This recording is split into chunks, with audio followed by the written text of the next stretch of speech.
Larry Dick.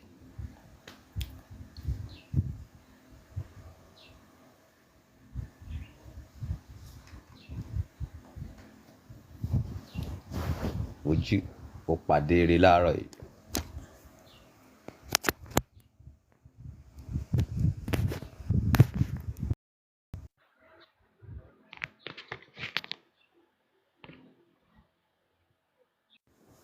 Mr. Paul.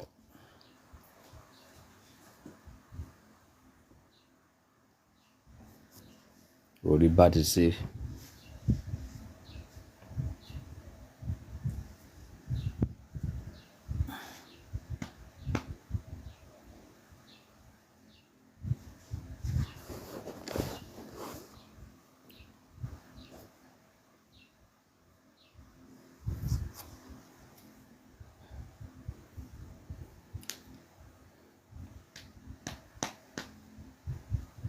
Larry Dick. Wòrà ẹnu gbà.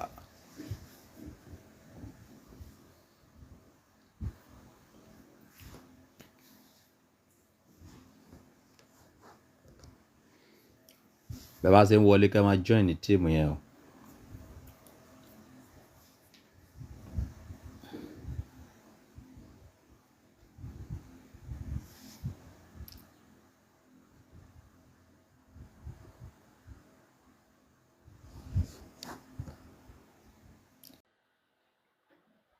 You are blessed forever.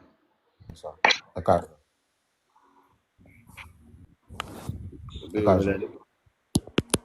Yes, sir. Báwo ni ẹ ti sọ? Ìbéèrè wọlé pápá ní.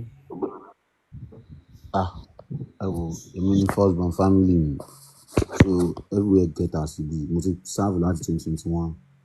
Gbogbo ibi tí mo apply iṣẹ́ sí, wọ́n kàn ń dé ní dọ́là, kò síṣẹ́ kò sí kan. Mo dẹ̀ kọ́ṣẹ́ pàtì mọ́tò. Owó tí màá fi bẹ̀rẹ̀ kò sí. Bàbá ti retire níbi iṣẹ́ ọlọ́pàá. Ẹ wá sọ nǹkan kan lánàá nígbà tí àwọn tó máa ń retire yẹn pé tó máa ti kí lò 35 years tán, mo máa ń fún wọn ní chicken money. Ìgbà tí bàbá retire ní believe mo fún wọn ní bí 1.5 million níbi iṣẹ́ ọlọ́pàá. Ṣé ń gbọ́ mi sá? So gbogbo responsibility yẹn ti pọ̀ jù. Èmi náà bá rí change kan, màá máa ná sí family, màá máa ná fáwọn àbúrò, kò ṣe wá sí nǹkan. Kò sí nǹkan kan, ọ̀dọ̀ rẹ̀ gan ni mo wà. Mo ṣáà kúrò nílé pé kí n jẹ́ fi lè rí solution. Mo ti ṣiṣẹ́ kò sí ò dáhùn, kò sí nǹkan kan. Ó ti sú mi. Mo máa ń ronú sùn. Ó ti sú mi. Ó ti sú mi. Ó ti sú mi. So bẹ́ẹ̀ ni sọ fún sá. Mo ń gbọ́rọ̀ yín, ẹ máa sọ̀rọ̀. So bẹ́ẹ̀ ni sọ program yẹn rọ̀lẹ́ àná. Network yẹn ò dáa. Gbogbo àwọn tí mò ń gbọ́ kékeré yẹn ń wọ̀ mí létí. Wọ́n ní àtẹ̀bá wà online lẹ́nu pé wọ́n wá ń ṣe live. He's getting out of hand, sir. I'm just frustrated. Mo ti wà depressed gan. Àti aṣọ sára ó lágbára. Being the first born, mi mọ ibi tó gun ti wá. Kò dẹ̀ sí ní tán ní kí n ṣe tí mi kì í ṣe. No result. But kò sẹ́ni tí èèyàn fẹ́ máa káàpù fún online. Nǹkan tẹ́ ń tà àti sọ ni wípé ẹ ò rí sí àbí? Kò síṣẹ́ sà, mi ò ríṣẹ́. I'm trying my best. Kò síṣẹ́. Ìwà wa gbàgbọ́ wípé tí ẹ rí yẹn wípé ogun ìdílé ni àgbègbè ayé. Ǹjẹ́ àwa náà kò yé mi báyìí, kò yé mi. Kò sí mi ní 500 ṣàgbà mi tí mo sọ̀rọ̀ láti last 2 months. Mi ì dání 200 naira lọ́wọ́. Báwo lẹ ṣe ń jẹun? Ọ̀dọ̀ ọ̀rẹ́ mi nǹkan náà, ilé ọ̀dọ̀ mo wà, ló ń gbọ́ bùkátà, ló ń ṣe everything. Ó ti sú mi. Ilé yìí fẹ́ wá sí kankan báyìí lẹ́fẹ̀ẹ́. Ẹ wo ohun tí mo fẹ́ báyìí, ẹ wo mi lè parọ́ fún yín. Mò ń ṣe yahoo, gbogbo ẹ̀ gan ò yọrí sí dáadáa. Mi lè parọ́ fún yín. Kò ṣe client mọ́. Mi lè parọ́ fún yín. Ilé wa fẹ́ gangan báyìí. Tàbá dẹ̀ sùn, tàbá sùn. Dáàdì ìrànlọ́wọ́ yín náà mo fẹ́ sà, ìrànlọ́wọ́ yín mo fẹ́. Ní aspect èwo ṣe ká mú ẹ lọ síbi tó máa ti sọ òbí. Ìrànlọ́wọ́ wo? Tó bá dín bẹ́ẹ̀. Daddy nǹkan méjì náà ni mo kàn lè request méjì náà ni sir. Bóyá financially tẹ́ bá tẹ̀lé help mi anything kí n tiẹ̀ ṣe máa rówó lákàntì pé mo tiẹ̀ rówó báyìí lákàntì àti aláwọ̀kọ́ yẹn sir bí màá ti ṣòwò bí màá ti jẹ́yàn láyé sir bí màá ti jẹ́yàn ẹ ti sún mi. Ṣé lówó tẹ́ máa fi ṣe oògùn? Ìlówó ohun tí mo lè ní tí mo lè tà màá tà èmi kí ayé mi náà fi dá ni mo lè tà tí n bá ní kí n ṣáà fi pé mo jẹ́yàn sir. Kí lẹ read ní school? These are me sir.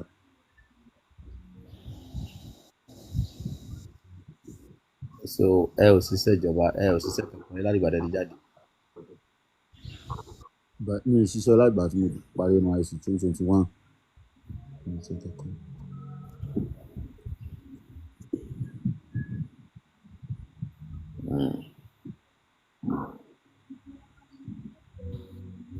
Ẹ ò ní family?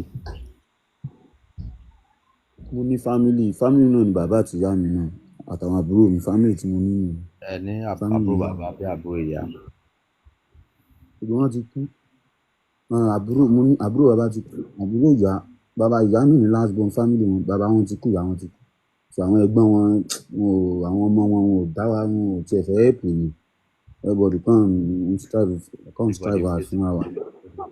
Bẹ́ẹ̀ ni sir. Ó kẹ́yìn kan lọ sí school ní ẹ ò kọ́ṣẹ́? Mo kọ́ṣẹ́ pàtì mọ́tò tẹ́ bá mọ Ajégúnlẹ̀ lóṣogbo nítorí máa ń ta pàtì mọ́tò ni. Ẹ wá rówó fi tà?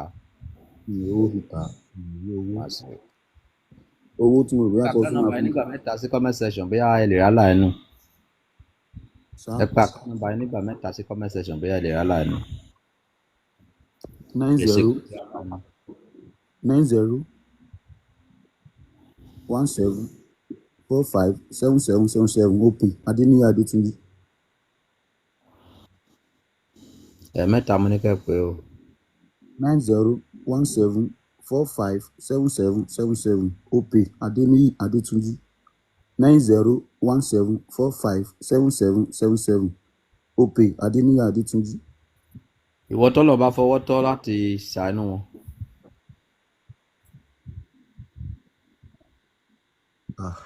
Ẹnìkan ní kó mẹ́sẹ̀gì òun the big others. Okay sir. Ẹ mẹ́sẹ̀gì ẹ bẹ́ẹ̀ yẹn so àìní lè jáde. So ẹ̀yin tí Ọlọ́run bá fọwọ́ tọ́ ẹ lè ṣe oore fún ọ.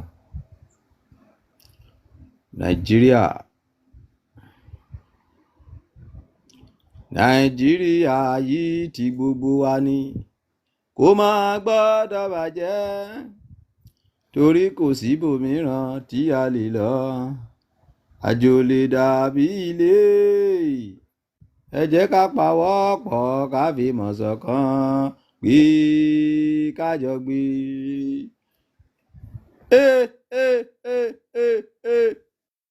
Ebi yìí pọ̀ o.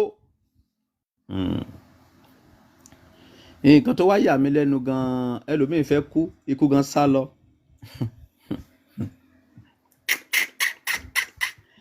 Igun jápa ẹgbẹ́ lọ́wọ́ igan mi ò pa anybody mọ́ ẹ máa ṣe fàájì nínú ebi yín.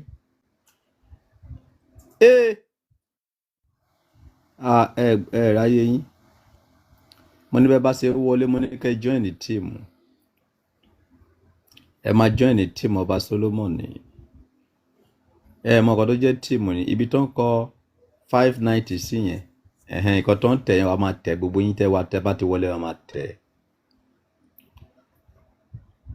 Gbà fún wọn rè gbà fún ní gbàdà èmi tó ń wá sí life ojoojúmọ́ yìí oore mo máa ṣe fún yín ẹ ò kàn mọ̀ ni oore ńlá ni wọ́n ṣe fún yín. Ìkan ló wá ìsìn tó rẹ́ni sọ̀rọ̀ ayé ẹ̀ fún ó ní hope díẹ̀ níṣẹ́ pé ó ṣeé ṣe kẹ́nìkan sì send owó sòun àwọn kan wà tí ò rẹ́ni sọ̀rọ̀ ayé wọn fún wọn ò tẹ̀rẹ̀ alábàárò kankan. So nígbà tẹ́ ti wá rí bẹ́ẹ̀ yẹn kí ló tẹ̀ máa join the team ó lówó ó tó láhùn ṣe team yìí báyìí kò náà yín lówó kankan tẹ́ bá ti wọlé ẹ kàn máa join the team Ọba Solomon. Ìwọ tọ́lọ̀ bá fún ní gewé dúsẹ̀ǹdì ẹ̀ dátà ọ̀hẹ́sì àti rà báyìí sápá tó mú mi ojú tàtọ̀ ẹ lé lọ. but ta la fẹ́ ro tiwa fún. Tí bá sọ fún yín sí pé mi ò lówó, báwo lẹ fẹ́ gbàgbọ́? Ẹ máa sọ pé ṣèbó ẹsẹ̀ gbowó lánàá ni, ṣèbó gbowó léjẹta. Kàlòkàlò tó ń gbowó mi ó pọ̀. Ọba too much sótán ọba too much money. Títí èèyàn máa fi kú dànù lẹ́sẹ̀ máa sọ nìyẹn. Bùkátà tí mo ń gbé ní kọ́nà, Ọlọ́run nìkan ló lè sọ fáráyé. But ebi ò pa wá, ọpẹ́ ní fọ́lọ́run. So tẹ́ bá ṣe ń wọlé, ẹ máa join the team, kẹ́ ẹ máa share live, kẹ́ ẹ máa double tap. Gbé ìṣòro ayé ẹ wá síbí, ó ṣeé ṣe kó rá láàánú tó máa rojọ́ ayé ẹ fún, tó dẹ̀ máa ṣoore fún ẹ. Ìkan ló sọ pé kárákùnrin yẹn kó díẹ̀ mú nísìn, bóyá 1 million náà fẹ́ fún ní o, bóyá 200,000 ní o, a ò mọ̀. Bọ̀ bẹ́ẹ̀ ṣe wà lórí láìfù mi tí ẹ ò kìí send gift kankan, yóò jẹ́ kínú bí mi. At least tó bá tẹ̀ jẹ́ pé igi ewédú tó jí ní tẹ́yọ̀ bus èèyàn 100, tó bá send gbogbo igi ewédú yẹn síbi tá bá kó gbogbo ẹ̀ papọ̀, at least a sì máa ra data 100 naira. Ẹ kò máa wà níbẹ̀, máa ranjú mọ́ mi, no gift, no anything. Tí èèyàn la fẹ́ máa jẹ, mi ò ní kẹ́ fún mi lówó, but ẹ sáà máa ra data fẹ́ mi. Ẹ sáà máa ra data tó máa ń lò everyday yẹn sáà máa ra. Okay?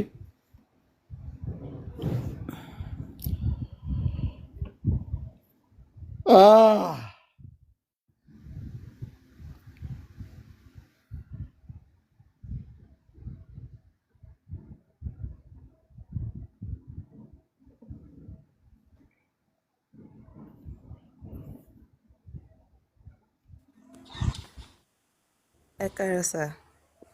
Ọba ní sẹ́ ẹ káàárọ̀ dàdú. Ẹ lè ṣe ojú àbẹ́ ẹ lè ṣojú.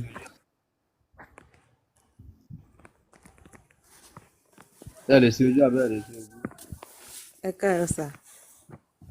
Èmi ò rojú yín o. Ẹ káàbọ̀, kálá lè ṣe fún yín o. Ìrànlọ́wọ́ yín ni mo fẹ́ sà. Lórí ibo níbẹ̀ lọ́nà o. Mo fẹ́ kẹ́ support business mi. Èmi ló ń do yín ni. Sà? Ṣé èmi ló ń do yín? Rárá sà.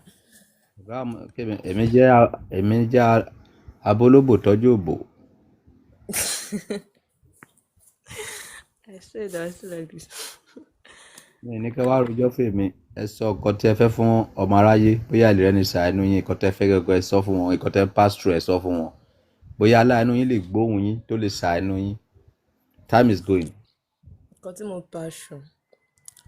Ṣé wàá yé mi ò ní dáàdì mọ́. Ó mà Ọlọ́pàá dẹ̀ ló ṣe padà. o.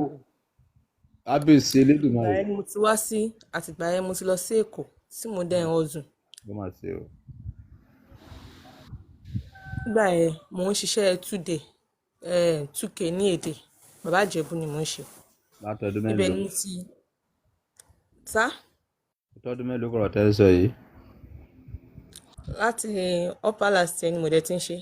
Upper last year. Iṣẹ́ 2,000 per day àbí? Yes, 2,000 per day. Okay. Tí mo ṣáà ṣe arrange, mo wá ra POS. So that èmi náà máa lè dá wà fúnra mi. Ó mà ṣe o. Mo ra POS.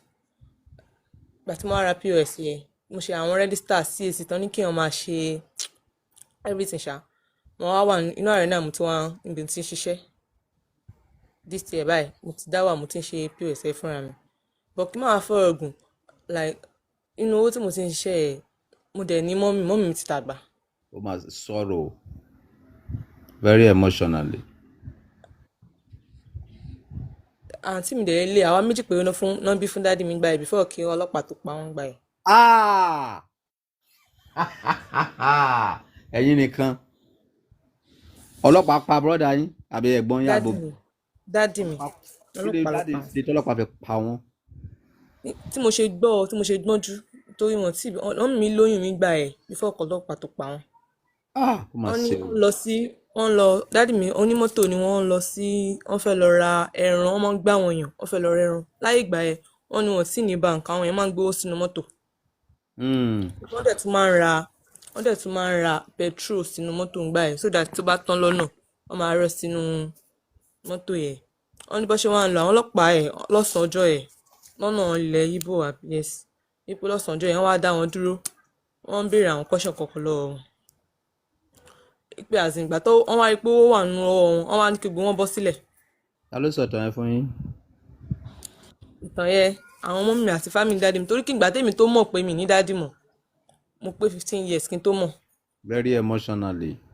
mo pé 15 years kí n tó mọ̀ kí ṣáà máa fọ̀rọ̀ ògùn ṣá wọ́n gba gbogbo owó tó wà nínú gbogbo àwọn onímọ́tò yẹn àtàwọn tó fẹ́ lọ rajà wọ́n dẹ̀ pa gbogbo wọn pátápátá èèyàn kan péré ló disappear nínú mọ́tò yẹn wọ́n dẹ̀ dáná sun gbogbo yẹn. kábíyèsí Elédùmarè. ta ló sọ wípé èèyàn kan disappear? ẹni yẹn ló jẹ́ káṣírí tú pé accident náà fẹ́ sọ pé àwọn ọlọ́pàá yẹn fẹ́ plan bí accident ṣẹlẹ̀.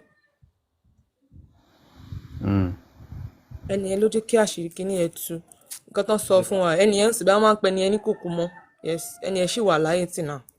ó mà ṣe o kò lè kú mọ́ kí. àtìgbà ẹ just only me and my mom. nǹkan tí owó tí mo tó wá tèmi tó wá fi ń ṣe business ẹ̀ta ìgbà tó wá rẹ̀ wọ́n ẹ̀ orí wọn náà ló wà mo kàn gbé pos kalẹ̀ báyìí orí wọn ló wà ó rẹ̀ wọ́n bọ̀ aṣáà ti dúpẹ́ fọlọ́run báyìí bọ̀ ìgbà tí mo tó wá mi wá fẹ́ padà sí ìdí pos ẹ̀ hàn pé kí ṣẹ̀ṣẹ̀ lọ máa arrange owó again kí máa ṣe iṣẹ́ 2k machine mi wọ́n máa block ẹ̀ everything just tired any amount so that I can start my own business again. bí èlò lẹ wá fẹ́ gangan báyìí? iye tí ẹni kálukú bá fún mi àbí bá fún yín bíi 2000 naira ó yẹ kó tó. tá bá fún yín bíi 2000 naira ó yẹ kó tó yín. 2000 kíyàn tó rí mo mọ nǹkan tí kíyàn tó rí 2000 gbà ẹ dáadé mo mọ nǹkan tójú yẹn máa rí kíyàn tó rí 2000. ìyá yìí èlò lẹ fẹ́ báyìí? dáadé any amount mi decide anybody any amount wá fún mi I will be appreciate. ẹ pé àkànnàbà yín nígbà mẹ́ta ẹ fún wọn ní 1000 naira any amount ni wọ́n need. sá. ẹ pé àkànnàbà yín kó fún yín ní 2000 naira any amount lẹ ní ìdìṣẹ́.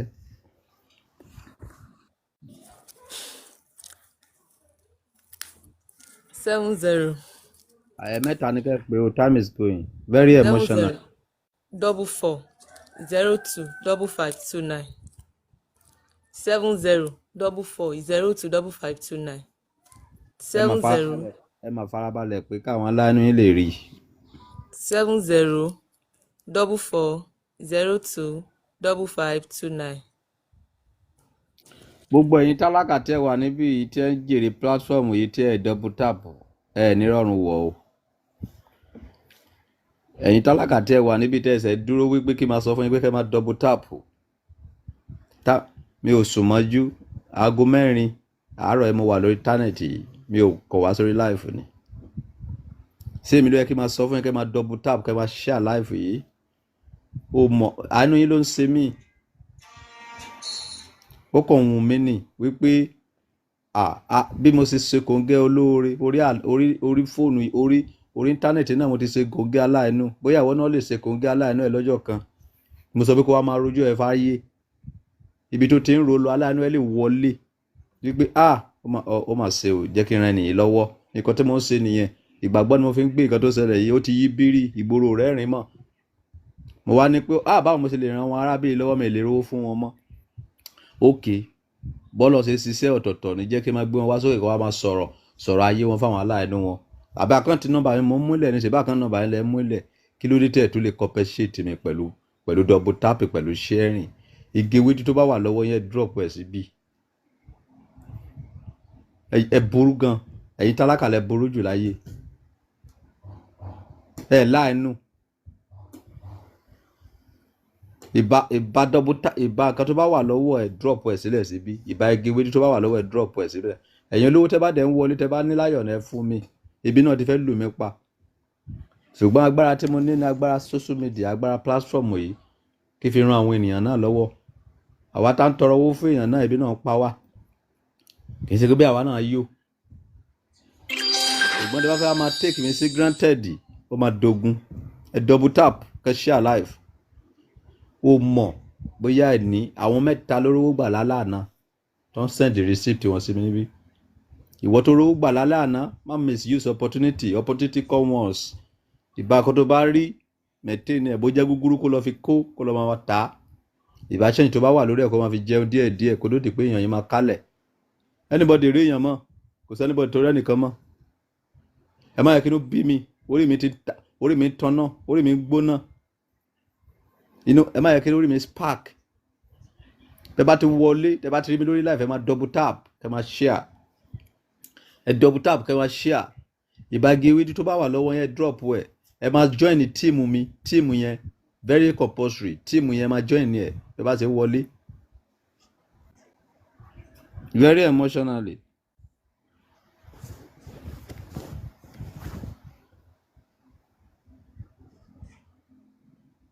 Wá sọ ọ̀rọ̀ ẹ fún aráyé wá sọ ọ̀rọ̀ ẹ fún ọmọ aráyé bóyá o lè rà láàánú bóyá o lè padà láàánú tó bá ti ń bọ̀ níbi sí ojú tó bá ti sí ojú mo já ìdànù nìyẹn o.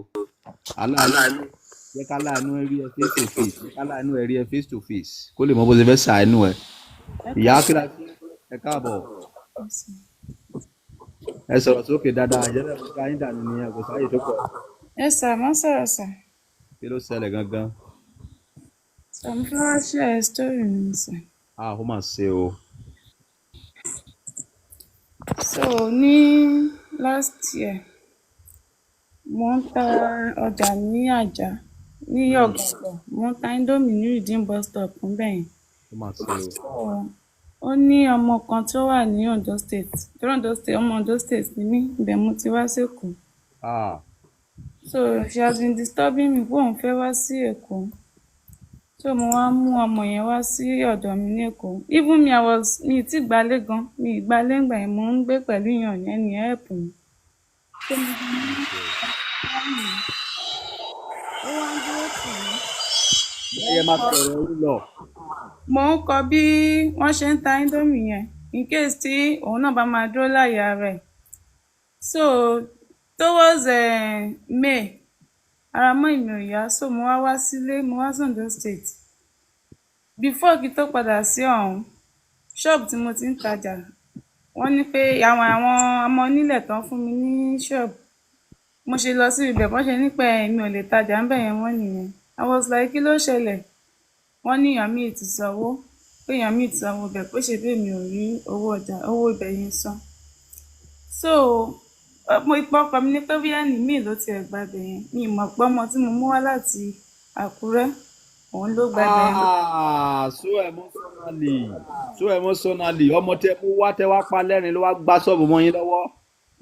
Kábíyèsí Elédùmarè ayé tó tó àkàmàrà.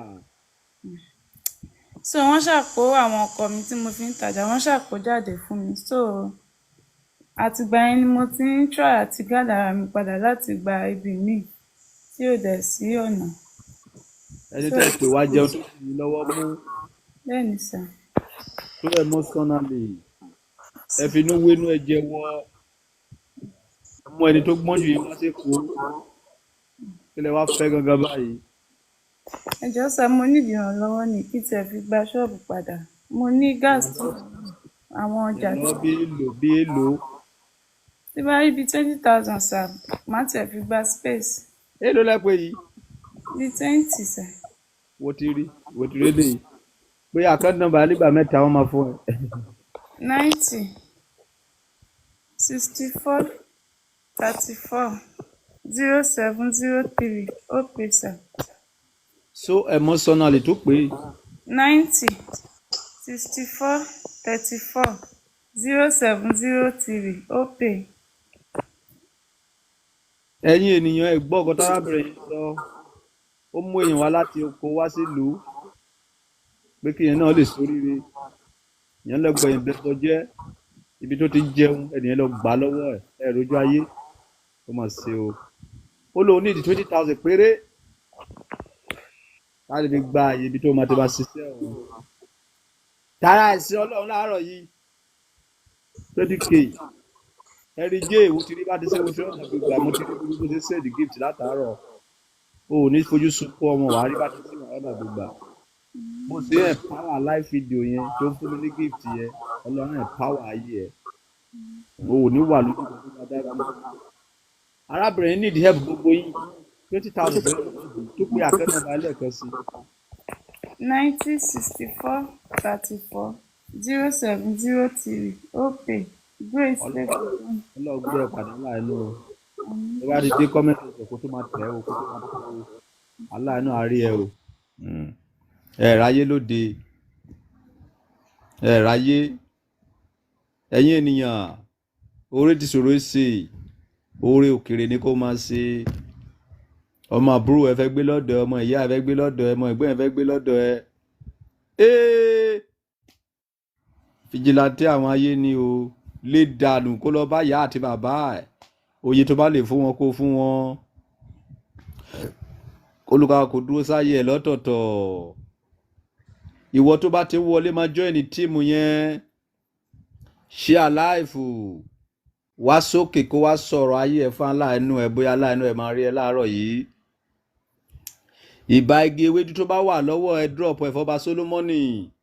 Ọba Solomoni ń ṣe bẹ́bẹ́ káfíyẹn ra wọ́n ní kó ìyá ọba afford wọ́n ní kẹ́ send account number sí wọn o. Ìwọ tó need 20,000 yẹn ìwọ ti pàdé aláàánú tiẹ̀ láàárọ̀ yìí nìyẹn.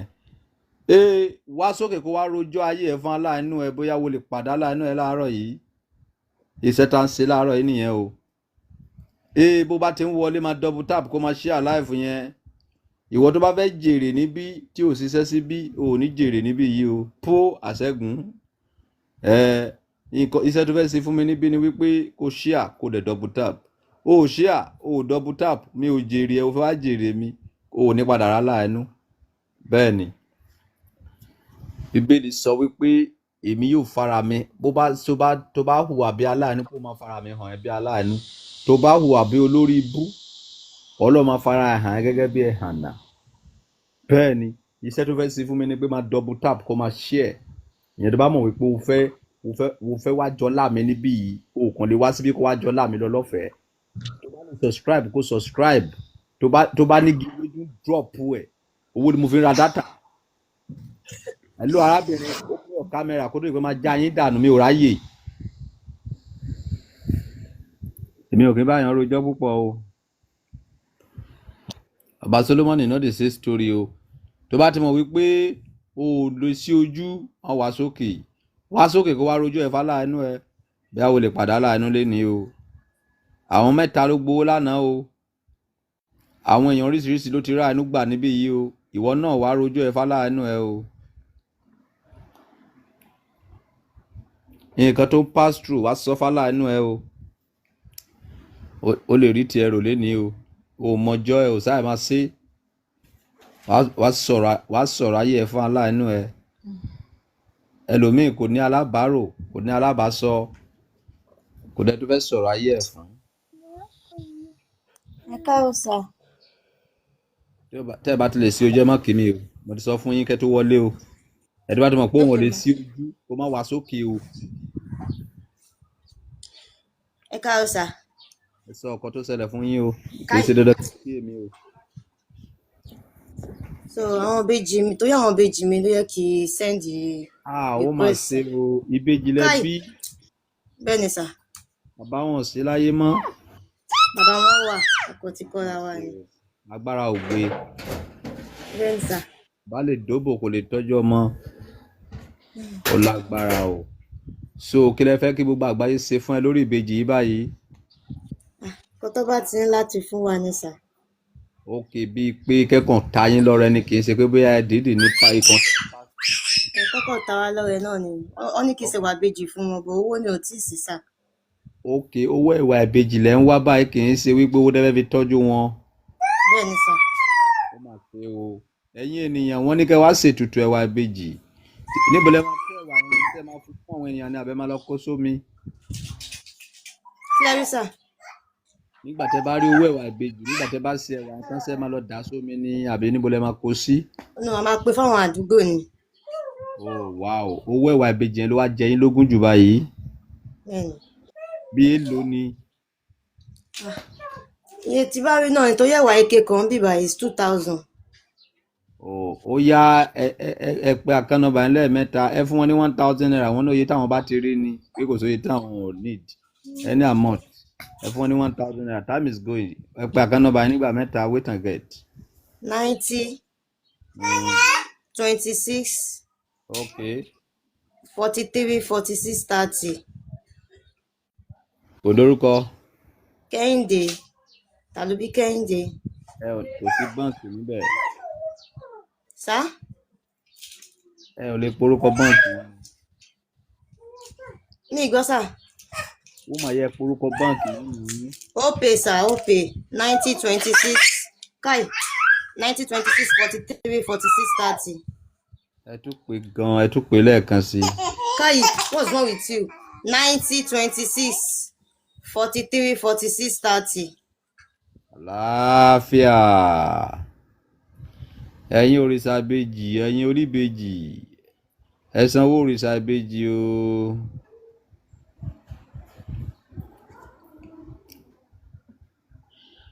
àwọn ènìyàn mi ń ṣègbé torí wọn ò ní ìmọ̀.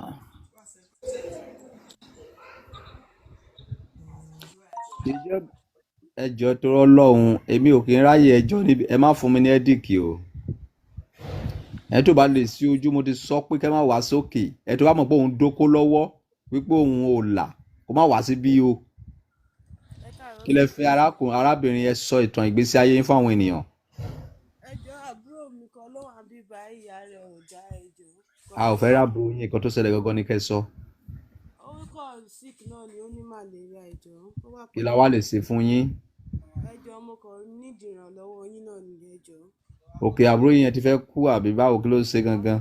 rárá kò tí ì lè tó yẹn sà bọ̀ a kò ní ìdòwò láti fi rọ ògùn fún mi. bí èèlò lẹ máa wá nídìí báyìí. bíi 10,000. péré. bẹ́ẹ̀ sà kákọ̀ fi rọ ògùn fún mi. ẹ bá ti rí 10,000 ẹ ní pọ́blẹ́mù mọ́. ẹ sọ̀rọ̀ ẹ pé account number yín nígbà mẹ́ta ẹ pé àwọn account number yín lẹ́ẹ̀mẹ́ta fún wọn láàánú. 70 43 43 92 53. ẹ̀ẹ̀mẹ́ta ni kẹ́ pé o mo já yín dànù nìyẹn o. 43 43 92 53. 70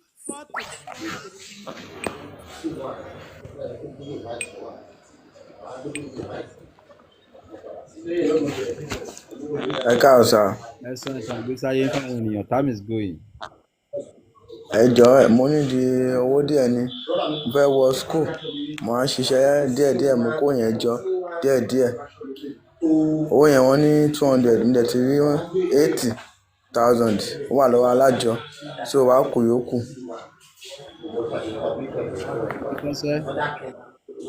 sá. bí ẹ ti kọ́ṣẹ́. rárá o mò ń ṣiṣẹ́ tí mo fẹ́ fi owó yẹn náà ni mo á ń gádà ẹjọ́ mo ti rí 80. ẹ kọ́ṣẹ́. rárá sà. ẹ fẹ́ wá po ẹ fẹ́ kó lọ sí yunifásitì àbí.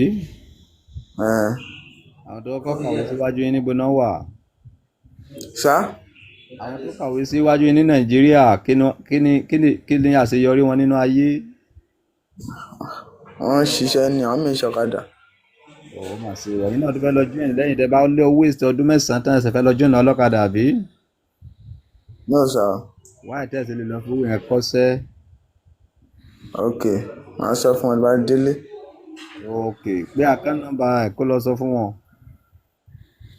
81 07 11 81 07 11 8404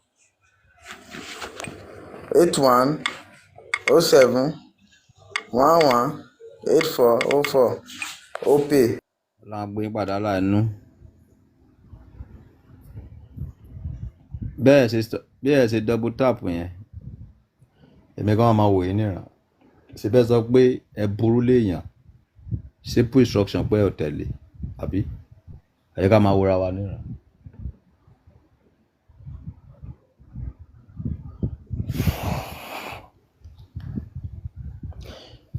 èmi fẹ́ sọ wípé ẹ ń help mi ni wípé kìí ṣe mi ló help yín èmi sọ fún yín pé ẹ máa send igi ewédú tó wà lọ́wọ́ yín ṣe fẹ́ sọ pé ẹ send ẹ.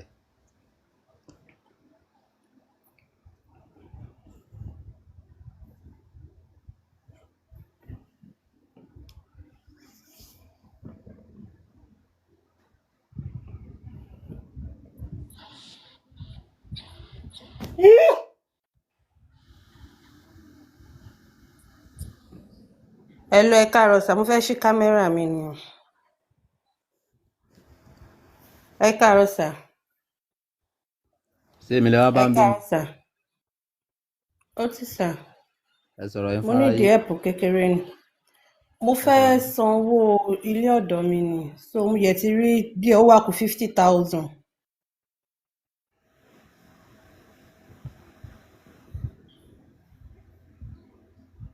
ṣé àwa lè bá ń sọ̀rọ̀ torí bíi pé ẹ fi by force gbé ọrùn sókè báyìí ni kí ló ṣẹlẹ̀ sí Ẹ má bínú sà. kámẹ́rà Kò yín. sí nǹkan. ẹ lọ́kọ ni. Mi ò sí nílé ọkọ. Single mother ni mí. ọmọ mélòó. Ọmọ méjì. tẹ bá ẹni tó fẹ́ máa dóyin tó dẹ̀ fẹ́ máa tọ́jú yín ṣe máa fẹ́. Mo máa fẹ́ tó bá ti máa sìn fún mi lówó.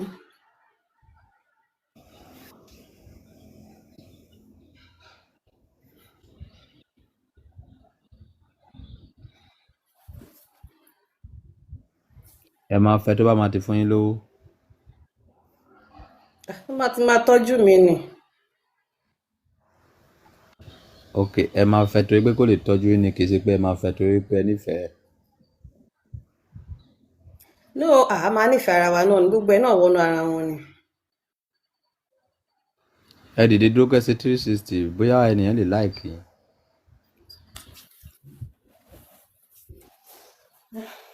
Màá ní tí màá gbé fóònù sí.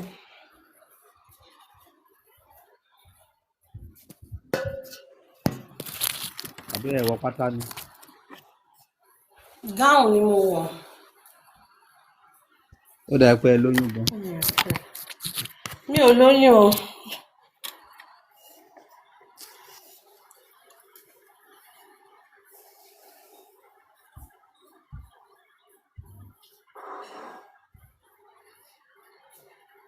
ó dà ẹ pa àkáǹtì nọ́mbà yín nígbà èlò lówó ilé náà. 200 ni bọ́ mo ti ní 150 ń bẹ̀ ó wà kù 50,000. ẹ pé àkáǹtì nọ́mbà yín nígbà mẹ́ta fáwọn aláìní yín. 80 64 72 2297 OPE níkẹ́ fọlọ́nṣọ́ 80 64 72 2297 80 64 22 80 64 72 2297.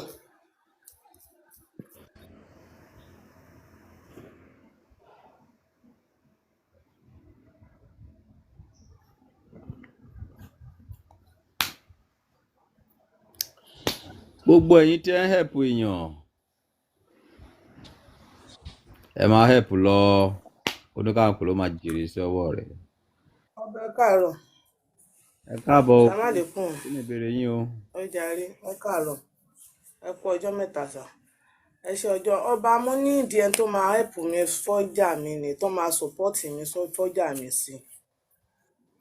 ìyá yìí kí ló ṣẹlẹ̀ nínú ayé gangan tẹ́ fẹ́ need help.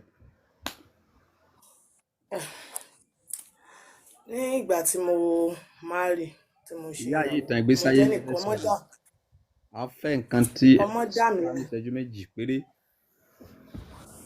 Ok, ìgbà tí mo marry wọ́n ní kí n má fẹ́ èèyàn tó bá pupa òtí ìgbà tán sọ fún mi mo jẹ́ bí ọmọ ọdún 10 nígbà yẹn so bóyá ṣe mọ̀ téèyàn báyìí kéré ìgbà yẹn ṣó ìgbà tí màá ṣáà máa rí ṣà èèyàn tó pupa ni mo fẹ́ mo bímọ àkọ́kọ́ ó ṣaláìsí mo bímọ ẹlẹ́ẹ̀kejì náà ó ṣaláìsí ẹlẹ́ẹ̀kẹta ìgbà tọ́mọ yẹn pé 23 years pẹ̀lú oyún oṣù 6 ló kú kó tó wá di pé Ọlọ́run ṣẹ̀ṣẹ̀ àwọn tí ó wà lọ́wọ́ mi so ẹnìkan tiẹ̀ ti bú mi rí pé ṣé mi ò bímọ ni mo ní mo bímọ bọ̀tí àwọn ọmọ mi ò tíì máa ṣiṣẹ́ ni pé ọmọ dà mí láàmú ni so mo ṣe wá pé kí n tiẹ̀ rí èèyàn torí ọjà àtẹ ó máa ń mi owó ni kí n tiẹ̀ ráwọn èèyàn tó rí yẹn ó ṣàánú mi fọ́jà mi. ẹ pé àkáǹtì nọ́mbà nígbà mẹ́ta fáwọn aláìní yín. 80 61 21 39 59 80 61 21 39 59 Bísọ́lá Oyèdélé Táwákálítù 80 61 21 39 59 Bísọ́lá Oyèdélé Táwàkálítù. báǹkì yín ò lórúkọ. OBA.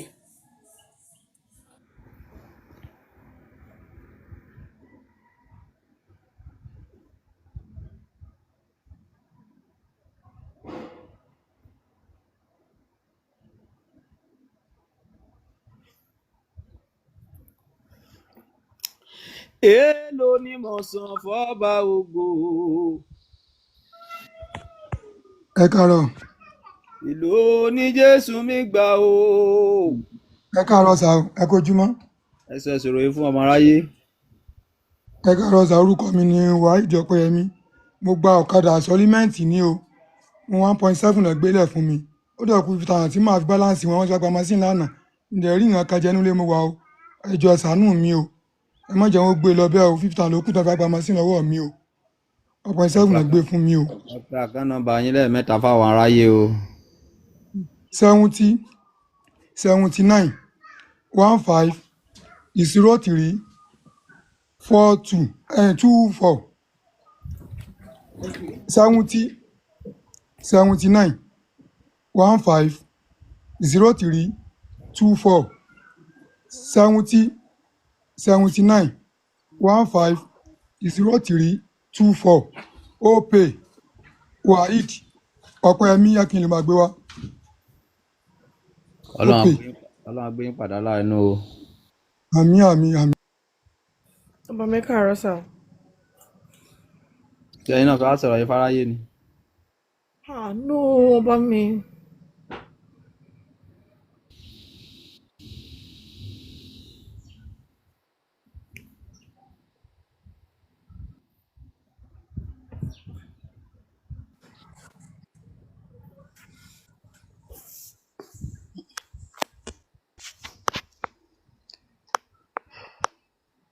Ẹ káàárọ̀ sà.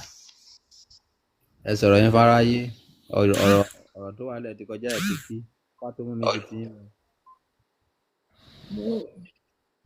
mo need help mi sà. ọmọ mi fẹ́ ṣe common entrance. mo dẹ̀ fẹ́ san owó so mi ò tí ì rí owó yẹn mi sà. ẹ lọ́kọ ni. rárá sà, single mother ni mi sà. èlò lówó náà. 20,000 ni sà. iṣẹ́ wo lẹ́ ń ṣe. ó ń ṣe iṣẹ́ ní one bar bẹ́yẹn. kitchen ni mo ti ń bá wọn ṣiṣẹ́ ní bar.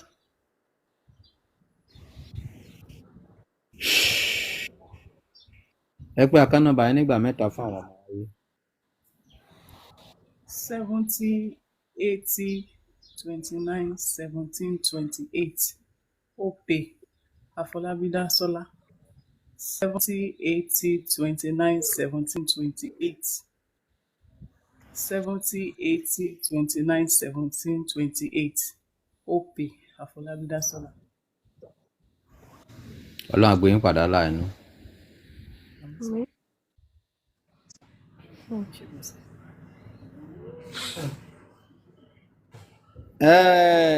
ẹ̀yin tí bá ti ń gbé wá sókè tí bá ní kẹ́ pé àkáǹtì nọ́mbà yín tí ẹ ò bá rántí pé tẹ́ ẹ bá rántí ẹ bá pa àkáǹtì nọ́mbà tẹ́ ẹ rántí pé àkáǹtì mi ò ní dá yín lóhùn mọ́ o.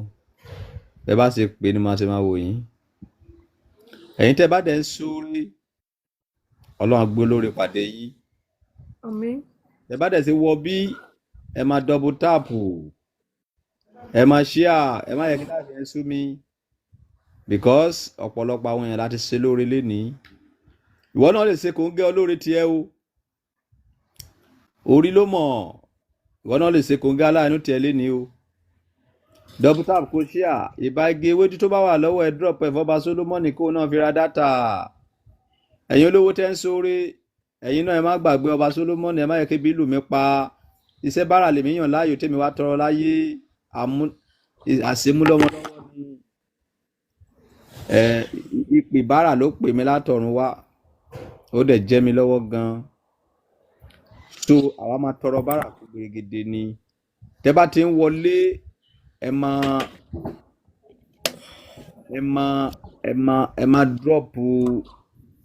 ẹ máa drop igi ewédú kẹ́ máa drop lion kẹ́ máa drop gbogbo ẹ̀. tó ìpè tó pè mí ni mo wà nídìí ẹ̀ yìí o. Iṣẹ́ tí mo ń ṣe ìyá àmúlọ́mọ lọ́wọ́ ni o. so ẹ̀yin olóore ẹ má gbàgbé mi o, ẹ ṣàánú mi o, ẹ má jẹ́ kí n kú sí báyìí o. kí ni ti dọ́dọ̀ mi o, sápá ti súnmọ́ mi o, mo kàn ń fagbára gbé ni o, kò sí kankan ńlẹ̀ o. bùkátà pọ̀ lọ́rùn mi gan o. mo ti ta lé mi tó wà lẹ́kọ̀ọ́ o, wọ́n ti lé mi kó ń lé o. owó ilé Abẹ́òkúta mi ò tí ì rí san o. fake life ni mo ń lò látijọ́ èyí tí mo sọ fún ẹ wípé ọba Solomon lówó lọ́wọ́ o. fake life ni o, kò sí nǹkan gbòòrò, mo rò pé tí bá tún ṣe fake life díẹ̀ kó máa tún gbè mí ni o. mi mọ̀ pé fake life ò gbè mí o. ẹ ṣàánú mi, ẹ jẹ́ agbára inú ayé mi o. ẹ̀yin olówó wọ̀nyí ẹ rántí mi sí rere o. tí bá ti ń gbé àwọn èèyàn wá really yes, òkìkí ajé bẹ́ẹ̀ ni, fake life ni mo ń lò látijọ́ yìí. mo believe wípé àbí àwọn celebrity ń ṣe ni ẹgbẹ́ gbọ́dọ̀ máa kápá sókè. mi mọ̀ wípé ó máa padà yọwọ́ ẹ̀ tẹ́ o. ẹ ṣàánú mi o, 30,400 31,258 First Bank l'account mi o. ẹ má yẹ kí sápápá mi kú o. òkìkí ajé òkìkí ajé ó dàbí pé yẹn fẹ́ wá ṣàánú mi ni o. kábíyèsí Elédùmarè, Olúwa mo dúpẹ́ o tí mo padà rà láàánú. òkìkí ajé, Àmín. òkìkí ajé,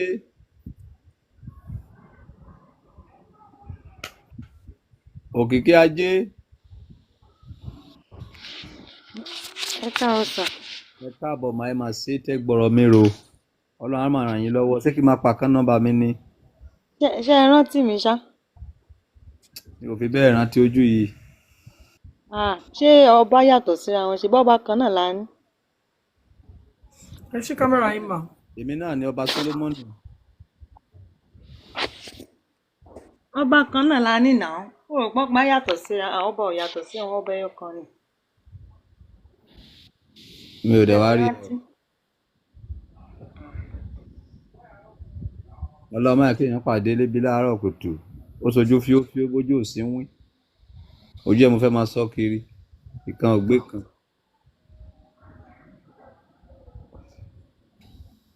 elébi pàdé lébi rádaràda. ọlọ́mọ ẹ̀ kéèyàn jí òkìkí ajé òkìkí sápá rádaràda. ojú ẹ̀ mo fẹ́ máa sọ kiri lórí íńtánẹ́ẹ̀tì.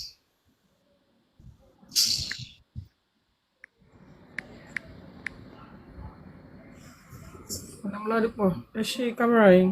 kí ni tiẹ̀ wò ó? send your account 30,400 30,400 31,258 Mr. Abbey Wealth 30,400 31,258 First Bank. ọládébù pọ̀ tí ò bá sí ojú ẹ̀ máa já ẹ̀ dànù mí ráyè sẹ̀pẹ̀tẹ́rì ara ń kan. tápá ti mú.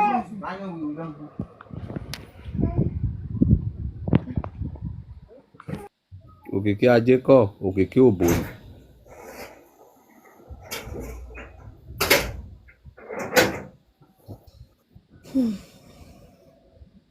lọ́wọ́ tí mo wà yìí tọ́mọ̀ wọ́n bá ta fèlèfèlè alùgbàdì ayé ìwé tinú fi ń bí mi yìí sí. gbìtìgbìtà bá ọmọ náà. ayé ìgbà tí sápá ọ̀mú mi lẹ́lẹ̀ máa sí fèlèfèlè o tí eléyìí tí sápá mú mi yìí.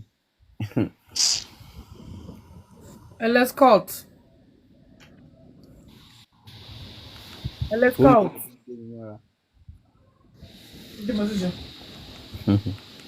Elescott. kàn sọ fún ẹ ní. Elescott.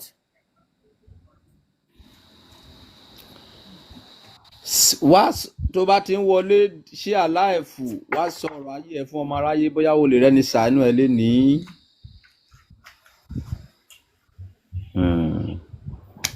Ẹ jọ̀ọ́ ṣí kámẹ́rà yín Mr. Ọláwálé. ẹni tí ò rí ṣe tó tún kúrò níbò.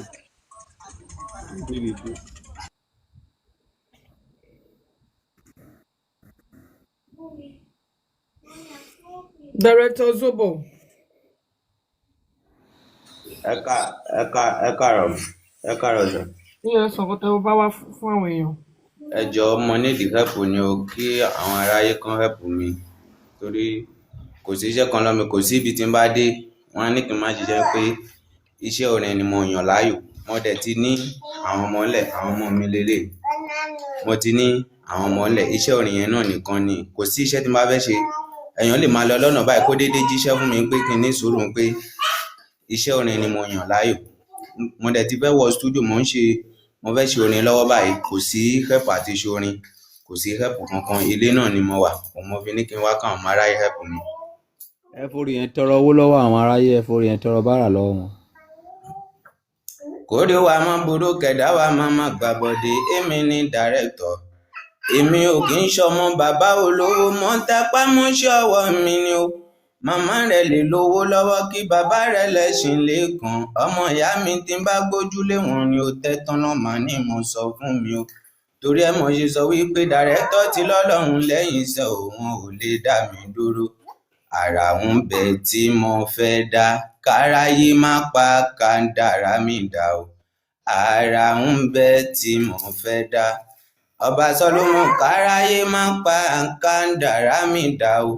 Àrà ń bẹ tí mo fẹ́ dá, káráyé má pa kádàrá mi dá o.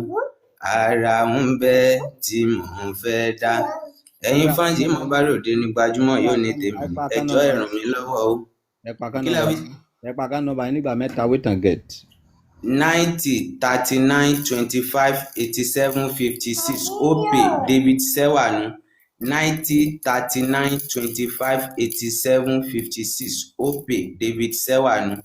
90 39 25 76 56 David Sewanu. Bóra. Ẹ jọ̀ọ́ káwọn fáǹsì kan jọ kán help mi, kán jọ sà. Iṣẹ́ orin mo yàn láàyò, àwọn ọmọ dẹ̀ ti wà ńlẹ̀. Aláàánú ó kùn sọ́wọ́ yín o.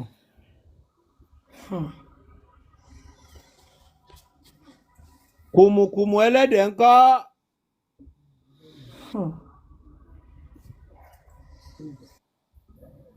Tí bèbè ẹ káàbọ̀, ṣí kámẹ́rà yín mà.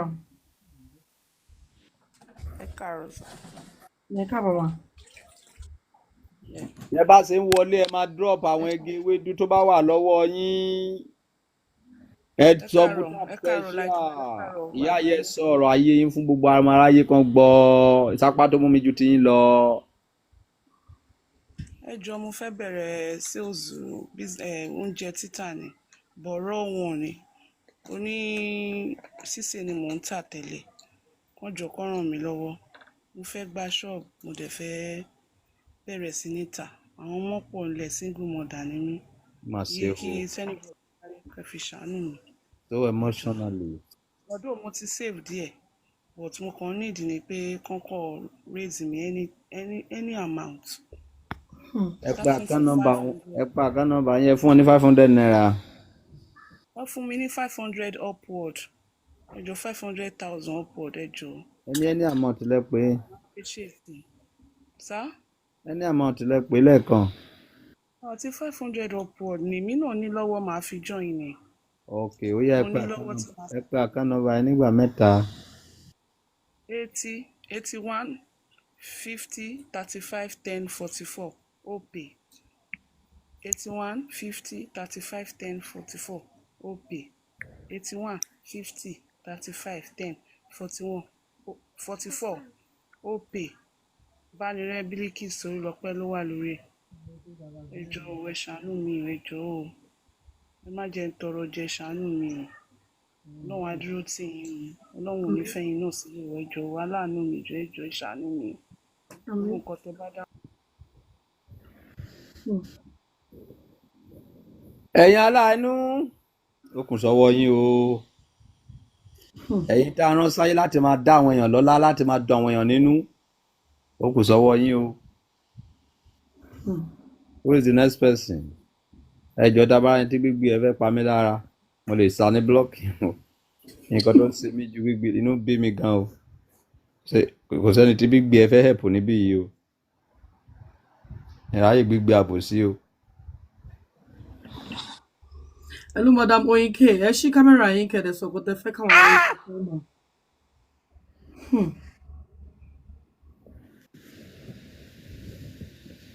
Madam Oyinke, ẹ ṣí kámẹ́rà yín kẹ̀dẹ̀ sọ pé tẹ fẹ́ káwọn ará yín ṣe fún mọ̀.